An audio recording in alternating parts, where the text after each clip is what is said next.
दोस्तों, आज हम लोग प्रतिशत के बारे में समझेंगे कि आखिर ये प्रतिशत होता क्या है। जैसा कि इसका नाम है प्रतिशत, आप देखेंगे कि इसका नाम ही है प्रतिशत। मतलब इसमें हम देखते हैं प्रत्येक सौ में प्रतिशत, शत का मतलब होता है 100, प्रति मतलब होता है प्रत्येक।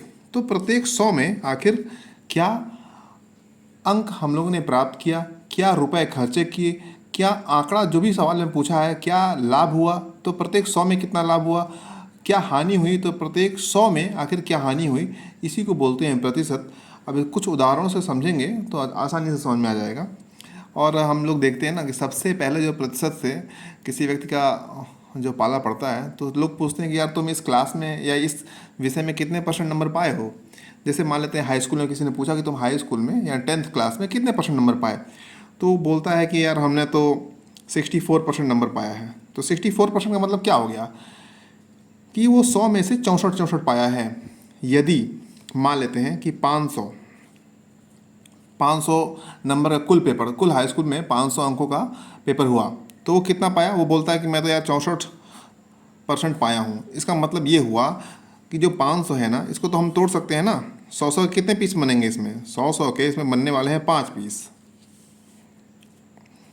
और प्रत्येक में पाया है वो 64। देखिए 100 यहाँ भी हो गया।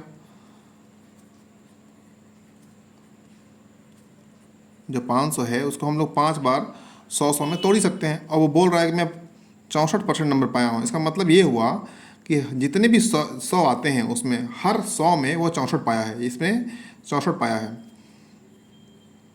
तो यही हो गया परसेंटेज, सिंपल सा फंडा यही है। अब इसको नंबर को जोड़ देंगे तो वही हो गया कि,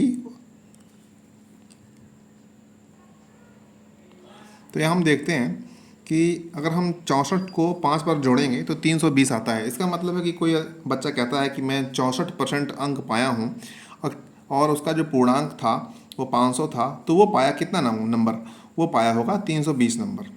तो आखिर 320 को 64 क्यों कह दिया, क्योंकि अगर 320 को 5 इक्वल भागों में बांटे तो 64 भी आने वाला है, इसीलिए। ठीक है, कुछ और उदाहरण ले लेते हैं। ये तो हम लोगों ने देखा कि जो थोड़ा सा बड़े में पाया। अगर मान लीजिए कोई पेपर होता है किसी बच्चे का और वो होता है 50 नंबर का, 50 नंबर का पेपर होता है। मान लेते हैं कि एक गणित का ही पेपर है और 50 नंबर का हुआ, और 50 में से वो पाता कितना है, बच्चा पाया जाता है 50 में से 34 नंबर। तो 50 में 34 अगर वो पा गया, तो अगर कोई पूछे कि भाई अब तुम बताओ कि तुम कितना परसेंट पाए हो, तो यार ये 50 में 34 पाया है, तो और अगर एक 50 और जोड़ लें तो वहाँ भी कितना पाता, 34 तो पाता। तो कुल कितना पाया 100 में, 68। तो यहाँ पे अगर वो पाया है तो वो हो गया 68%। दरअसल करते क्या है ना, जब भी जितना भी नंबर पाएगा या फिर जितनी भी हानि होगी या जितना भी लाभ होगा, उसको यदि वो 100 से कम है तो उसको खींच कर 100 तक ले आएंगे, यदि वो 100 से ज़्यादा है तो उसको वापस कम करते हुए 100 तक ले आएंगे। मान लेते हैं अब ये दूसरा उदाहरण लेते हैं कि मान लेते हैं एक दुकानदार है, उसने सुबह से लेकर के 1,000 रुपये की बिक्री की, और जब वो 1,000 रुपये की बिक्री कर देता है, ठीक है, ध्यान देना है कि वो सुबह से लेकर के 1,000 रुपये की बिक्री करता है, बिक्री कर दी 1,000 रुपये की, और उसमें उसको लाभ होता है 200 रुपये का। यही सवाल आखिर आदमी सोचते हैं कि यार अब कितने परसेंट का लाभ हो गया, कितने परसेंट की हानि हुई। तो अब देखेंगे कि आखिर उसे कितने रुपए की लाभ हुआ, कितने रुपए का लाभ हुआ। तो अगर उसने 100 रुपये का बिक्री किया है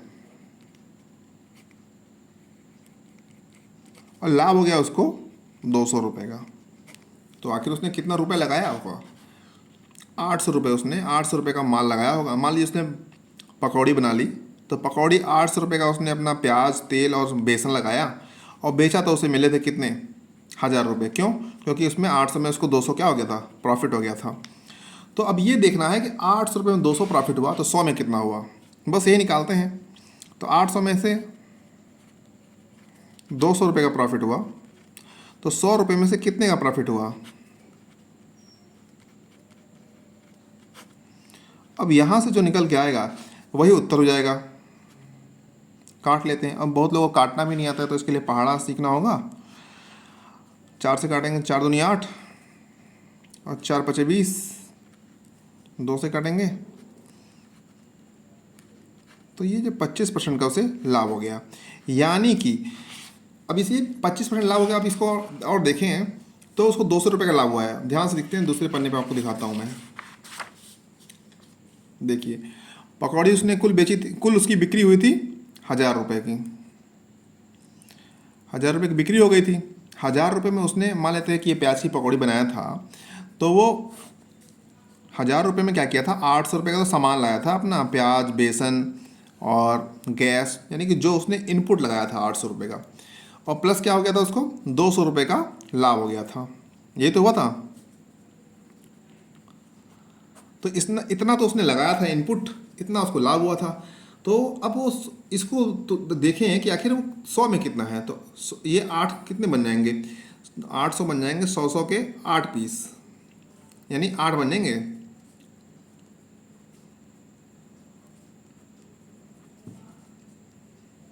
ठीक है, अब ये देखना है कि प्रत्येक 100 पे कितने रुपए का उसे लाभ हुआ।